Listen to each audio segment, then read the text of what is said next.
Hey guys, welcome back to my channel. आप सुन रहे थे मेरे साथ love you Zindagi. Love you Zindagi भाग 15। मोंटी, रुचिका, शीतल और सार्थक अपना अपना बैग लिए एयरपोर्ट पहुंचे। शीतल और रुचिका नैना के बारे में बातें किए चली जा रही थी कि उन सब की नजर कुछ ही दूर खड़ी नैना पर पड़ी। नैना बिल्कुल नहीं बदली थी, वह आज भी वैसी ही थी। उसके कपड़े, उसका रहन सहन, उसकी आदतें, कुछ नहीं बदला था। नैना को देखते ही चारों के चेहरे पर स्माइल आ गई। वे चारों नैना की तरफ जाती इससे पहले ही नैना ने अपने जूतों के शूलेस में उलझकर पीठ के बल गिर पड़ी। मोंटी ने अपनी दोस्त को गिरते देखा तो उठाने के बजाय अपने सर पर चपत मारी और घूम गया, क्योंकि वह नैना को सालों से जानता था और ये भी जानता था कि नैना मुसीबतों को हमेशा अपने साथ लेकर चलती है। शीतल, रुचिका, सार्थक भी वहीं खड़े नैना को देख रहे थे। वे तीनों नैना की तरफ जाते इससे पहले ही अभी आया और अपने हाथ नैना की तरफ बढ़ाकर कहा, तुम यहाँ नीचे क्या कर रही हो? वो मैं गिर गई थी। नैना ने अभी का हाथ थामकर मुश्किल से कहा, क्योंकि अभी भी उसके मुंह में ब्रेड भरा हुआ था। अभी ने उसे उठाया और देखा नैना के जूतों का लेस खुला है, तो उसने नैना को खड़े रहने का इशारा किया और खुद नीचे बैठकर उसके जूते के लेस बांधने लगा। अवी को ऐसा करने में बिल्कुल भी झिझक या शर्म महसूस नहीं हुई, ना ही उसका ईगो आड़े आया। वह बड़ी सहजता से लेस बांध रहा था और नैना खड़े खड़े अपना बचा हुआ सैंडविच खा रही थी। अवी ने नैना की लेस बांधी और उठते हुए कहा, तुम इतनी केयरलेस क्यों हो? ताकि तुम मेरी केयर कर सको पड़ोसी। नैना ने स्माइल करके कहा तो अवी की नजर उसके होंठ पर लगे चीज पर चली गई। अवी ने अपना हाथ उसकी तरफ बढ़ाया और धीरे से हटाते हुए कहा, वो तो मैं हमेशा करूंगा। रुचिका ने बाकी सबके साथ आकर कहा तो अवी और नैना ने हैरानी से अपने बगल में खड़ी रुचिका को देखा। नैना की खुशी का तो कोई ठिकाना ही नहीं था। उसने रुचिका को गले लगाया और कहा, मेरा पांडा। अवी भाई कैसे हो? सार्थक ने अवी की तरफ आकर कहा तो अवी ने उसे साइड हक किया और कहा, मैं बढ़िया, तुम बताओ? मैं भी बिल्कुल ठीक हूं, सार्थक ने कहा। रुचिका से मिलने के बाद नैना शीतल और सार्थक से मिली। रुचिका अवी से मिली। रुचिका की अवी से अच्छी दोस्ती थी, इसलिए रुचिका उसे थोड़ा साइड में लेकर आई और नैना के बारे में पूछने लगी। शीतल सार्थक से मिलने के बाद नैना अपने जिगरी दोस्त मोंटी की तरफ बढ़ी और अपने दोनों हाथों को फैलाकर कहा, मोंटी मेरे भाई। नैना ने कहते हुए जैसे ही मोंटी को गले लगाना चाहा, मोंटी साइड से निकल गया और झूठ मूठ का नाराज होते हुए कहा, पड़ोसी मिलते ही दोस्त को भूल गई तू नैना। कितने मैसेज किए, कितने फोन किए, लेकिन तुझे कोई परवाह नहीं, कोई जवाब नहीं। तू तो बात ही मत कर मुझसे। अरे मोंटी मेरी जान, ऐसे नाराज नहीं होते। तुझे तो पता ही है शादी के बाद लोगों की लाइफ कितनी चेंज हो जाती है, और मेरी लाइफ के तो सीधे सीधे एल लगे हैं ब्रो। चल आजा, ऐसे नाराज नहीं होते। वैसे भी बहुत टाइम हो गया तुझे हक किए हुए। कहते हुए नैना ने मोंटी को गले लगाया तो मोंटी ने सामने खड़े अवी की तरफ देखकर कहा, वैसे इतना भी मत चिपको मुझसे, तुम्हारा पड़ोसी इधर ही देख रहा है। हाँ तो मैं डरती हूँ क्या उससे? तू मेरा बेस्ट फ्रेंड है और पड़ोसी को इस बात से कोई दिक्कत नहीं है। वैसे वो बहुत अच्छा है। नैना ने मोंटी से दूर होकर कहा, हाँ देखा अभी मैंने, थोड़ी देर पहले जिस तरह से वो तुम्हारे सूले से बांध रहा था उससे पता चल रहा था बंदा कितना प्यार करता है तुमसे। मोंटी ने बड़े प्यार से अवी की तरफ देखते हुए कहा, जो कि रुचिका से बात करने में बिजी थी। हाँ प्यार तो करता है, लेकिन कभी कभी पता नहीं इसमें कौन सी आत्मा घुस जाती है, या तो एकदम से अच्छा या फिर एकदम से खड़ूस। तू बता, तेरा क्या चल रहा है? नैना ने पूछा। मत पूछ यार, लगी पड़ी है, बाद में बताऊंगा फुर्सत से, एंड आई होप कि तेरे पास उसका कोई सॉल्यूशन भी हो। मोंटी ने आस भरे स्वर में कहा, बिल्कुल मेरे पास हर प्रॉब्लम का सॉल्यूशन है सिवाय खुद के। नैना ने कहा तो मोंटी ने हल्के से उसके सर पर चपत मारी और हंसते हुए कहा, पागल लड़की, हमेशा ऐसे ही खुश रहना। मोंटी नैना के साथ हंसते मुस्कुराते देखकर अवी को थोड़ी जलन होने लगी, लेकिन अच्छी वाली। उसे बार बार उन दोनों की तरफ देखता पाकर रुचिका ने शरारत से पूछा, क्या हुआ, उन्हें साथ देखकर तुम्हें जलन हो रही है? नहीं बिल्कुल नहीं, मोंटी उसका बचपन का दोस्त है, अगर वो उसके साथ हंसती मुस्कुराती है तो मुझे अच्छा लगेगा। अभी ने रुचिका से कहा। वैसे मुझे तो उनकी दोस्ती से कोई प्रॉब्लम नहीं है, क्योंकि नैना ने मुझे दुनिया के सबसे खूबसूरत इंसान से मिलवाया है, मोंटी के रूप में, इसलिए मैं तो उसकी थैंकफुल हूं। रुचिका ने खुश होकर कहा। तुम्हारा मतलब बाकी सब लड़के खूबसूरत नहीं है? अभी ने रुचिका को घूरते हुए कहा। अरे तुम तो खूबसूरत हो ही, माशाल्लाह, लेकिन तुम काफी हॉट भी हो। रुचिका ने अभी के हाथों की बाइसेप्स को दबाते हुए कहा, जो कि इन दिनों जिम जाने से और बेहतर हो गए थे। नैना ने देख हाथों से थोड़ी जलन हुई, पर मोंटी को छोड़ रुचिका के पास आई और दोनों के बीच आकर कहा, अरे क्या सारी बातें यही करोगे? चलो, अनाउंसमेंट हो चुकी है। देखा अभी, जल रही है ये। रुचिका ने नैना को छेड़ते हुए कहा। ओ हेलो, जलू, और वो भी मैं, तुम दोनों से? हाँ, अच्छा मजाक है, अब चलो। कहते हुए नैना ने रुचिका और शीतल का हाथ थामा और तीनों आगे बढ़ गई। नैना को जाते देखकर अभी मुस्कुराने लगा। उसे अच्छा लगता था जब नैना उस पर हक जताती थी। सार्थक भी सामान साथ लेकर आगे बढ़ गया। अभी मोंटी का इंतजार कर रहा था। मोंटी किसी जरूरी कॉल पर बिजी था। कुछ देर बाद उसने फोन जेब में रखा और अभी के पास आकर कहा, हाय। हाय, चले? हाँ, कहकर मोंटी अपना बैग लिए अभी के साथ चल पड़ा। दोनों साथ साथ चल रहे थे, लेकिन बात की शुरुआत कौन करे? ऐसा नहीं था कि शादी के पहले उन दोनों में बातें नहीं हुई थी या वो लोग मिले नहीं थे, पर इस बार काफी टाइम बाद मिल रहे थे, इसलिए दोनों को ही पहले बात करना थोड़ा अजीब लग रहा था। इनफैक्ट एक नैना का बेस्ट फ्रेंड था तो दूसरा उसका पति। सो कैसा चल रहा है? मोंटी ने ही बात की शुरुआत करते हुए कहा। क्या? अभी ने हैरानी से मोंटी की तरफ देखकर पूछा। तुम्हारे और नैना के बीच, कैसे चल रही है तुम्हारी मैरिड लाइफ? मोंटी ने पूछा। अच्छी चल रही है, अभी ने कहा। नैना का बिहेवियर ठीक है ना तुम्हारे साथ? जिस तरह से उसे मूड स्विंग्स होते हैं, वो कब किस रूप में आ जाए कोई कह नहीं सकता।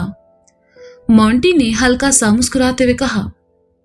तुम उसके दोस्त हो ना, तुम्हें तो पता ही होगा। वैसे नैना जितनी अच्छी दोस्त है, उससे कहीं ज्यादा अच्छी वाइफ भी है। वो थोड़ी मूडी है, लेकिन अच्छी है। सच कहूं तो बहुत अच्छी है। कहते हुए अभी के होंठ पर बस ही मुस्कुरा उठे। मोंटी ने देखा तो उसे जानकर अच्छा लगा कि अभी नैना को बहुत चाहता है। सब फ्लाइट में चले आए और गोवा के लिए निकल गए। रात के 11 बजे सभी गोवा पहुंचे। अभी मोंटी और सार्थक से ज्यादा ट्रेवल करता था, इसलिए उसने पहले ही एक वहां बढ़िया रिसोर्ट बुक करवा दिया, जिसमें सभी साथ टाइम स्पेंड कर सके। सभी काफी थक चुके थे, इसलिए खाना खाकर सीधे अपने कमरों में चले आए। अभी बाहर खड़ा फोन पर सौंदर्या को अपने पहुंचने के बारे में बता रहा था। कुछ देर बाद वह कमरे में आया तो देखा नैना ने उसका और अपना सूटकेस खोला हुआ है और सारे कपड़े बाकी सब सामान के साथ बेड पर बिखरे पड़े हैं। अभी नैना की तरफ आया और कहा, ये सब क्या है नैना? तुमने ये कपड़े क्यों फैलाए हैं? वो मेरा कुछ सामान नहीं मिल रहा, मैंने रखा था लेकिन पता नहीं कहाँ गया। नैना ने अभी की तरफ देखे बिना ही अपना सामान ढूंढते हुए कहा। तुम उसे सुबह भी ढूंढ सकती थी। ये सब हटाओ, मुझे सोना है, प्लीज। अभी थोड़ी देर रुको ना। क्या तुम इतनी दूर सोने के लिए आए हो? नैना ने अभी की तरफ देखकर पूछा। नहीं, मेरी प्लानिंग तो कुछ और थी, लेकिन तुम्हें देखकर मैं अपने सब प्लान भूल गया हूं। अब हटो यहां से। कहते हुए अभी ने नैना को साइड किया और बिस्तर पर लेट गया। नैना ने खींचते हुए अभी को देखा और एक बार फिर अपने काम में लग गई।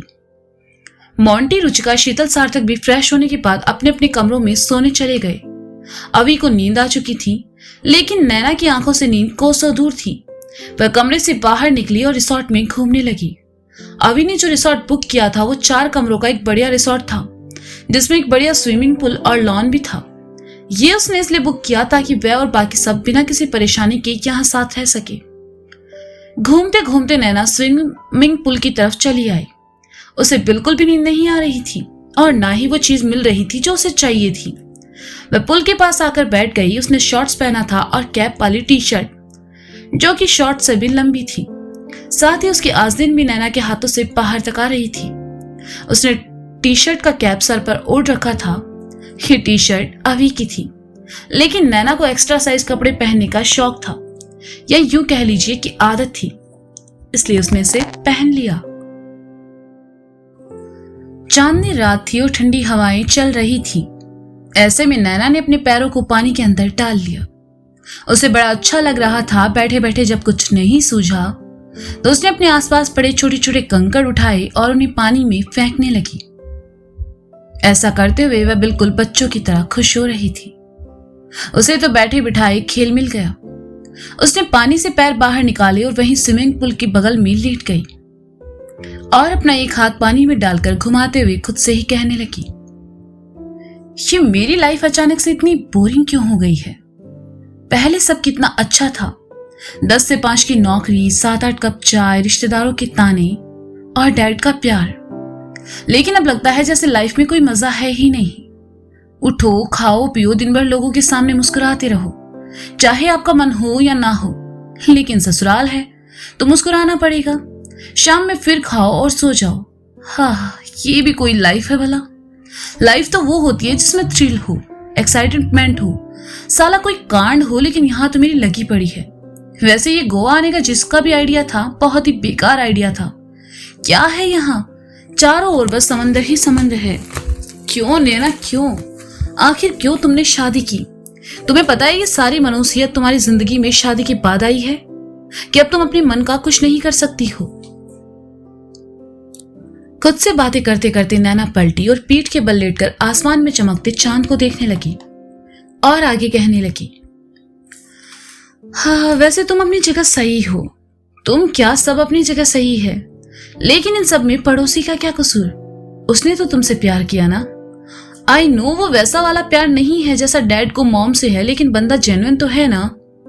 वो तुम्हारा ख्याल रखता है, वो तुम्हारी परवाह भी करता है, तुम्हारी मूड स्विंग से लेकर तुम्हारी बदतमीजियां तक झेलता है। बस तुम ही उसे समझ नहीं पा रही हो।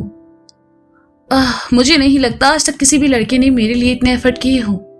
लेकिन पड़ोसी, उसकी तो बात ही अलग है। वो बहुत अच्छा।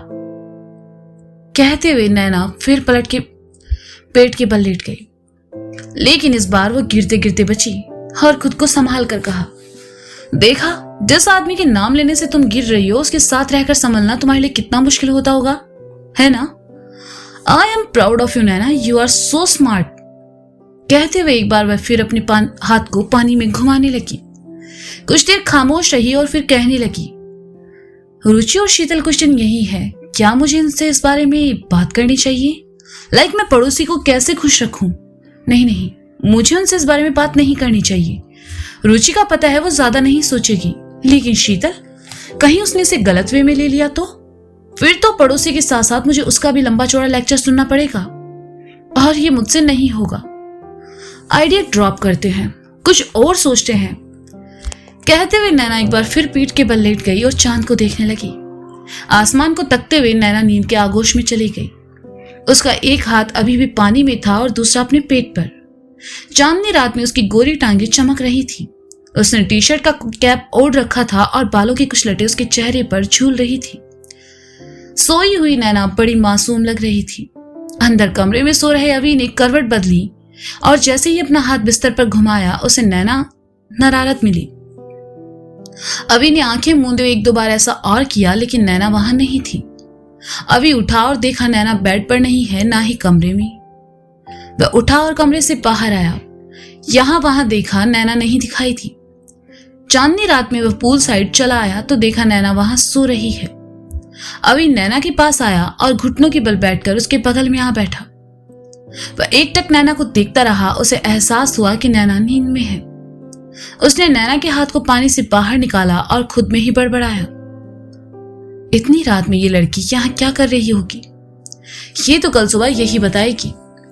फिलहाल मुझे इसे यहां से लेकर जाना चाहिए। कहते हुए अभी ने नैना को अपने गोद में उठाया और लेकर कमरे की तरफ चल पड़ा। चलते चलते उसका ध्यान नैना पर चला गया। सोते हुए वह कितनी प्यारी लग रही थी। ना कोई गुस्सा, ना कोई चिड़चिड़ाहट, ना ही खुन्नस, बस सिर्फ और सिर्फ सुकून था उसके चेहरे पर। अभी नैना को लेकर अंदर आया और उसे आहिस्ता से बिस्तर पर सुला दिया। नैना नींद में थी, इसलिए पास पड़ी कंबल को खींचकर ओढ़ लिया और सो गई। अभी भी आकर उसके बगल में लेट गया। नैना ने करवट ली और उसका सर अभी के सीने से जा लगा। अभी अपने हाथ से धीरे धीरे नैना के सर को थपथपाने लगा और कुछ देर बाद नींद के आगोश में चला गया। सुबह नैना उठी तो खुद को कमरे में पाकर थोड़ा हैरान हुई और बैठकर याद करने की कोशिश करने लगी कि वह अंदर कब आई। अभी ने अधखुली आंखों से नैना को देखा तो कहा, गुड मॉर्निंग। पता है पड़ोसी, ऐसा मेरे साथ बचपन में होता था। जब मैं बहुत बहुत छोटी थी, मैं घर में कहीं भी सोऊं, अगले दिन मैं अपने कमरे में होती थी। बाद में बड़े होने पर पता चला कि ऐसा इसलिए होता था क्योंकि डैड मुझे कमरे में लेकर सुलाते थे। लेकिन कहते कहते नैना रुक गई। लेकिन क्या? अभी ने उठकर बैठते हुए कहा, लेकिन आज भी मेरे साथ वैसा ही हुआ। मैं कल रात बाहर पूल के पास थी, फिर मैं यहां कैसे आई? नैना ने बच्चों की तरह हैरान होते हुए कहा। अभी बिस्तर से उठा और नैना की तरफ पीट करके अंगड़ाई लेते हुए कहा, तुम्हारे डैड की बात भी इस दुनिया में एक इंसान ऐसा है जिसके लिए तुम अभी भी बच्ची हो। नैना पहले तो नहीं समझी, लेकिन अगले ही पल उसे समझ आया। तो खुश होकर उठी और अभी की पीठ पर झूलते हुए उसके गाल पर किस करके कहा, मुझे पता है वो कौन है। कौन है? अभी ने अपनी पीठ पर लदी नैना को छूकर कहा, मेरा पड़ोसी, और कौन? नैना ने खुश होकर कहा और एक बार फिर अभी के गाल को अपने होठों से छू लिया। अभी मुस्कुरा उठा। गोवा में उसकी सुबह सुबह बहुत खूबसूरत थी। तो दोस्तों, ये था लव यू जिंदगी भाग 15। अगला भाग आप जल्द ही सुनेंगे मेरे साथ। तब तक के लिए शुक्रिया, बाय बाय, अपना ख्याल रखिए और हाँ, सुनते रहें लव यू जिंदगी सीजन 2 मेरे साथ। Bye bye.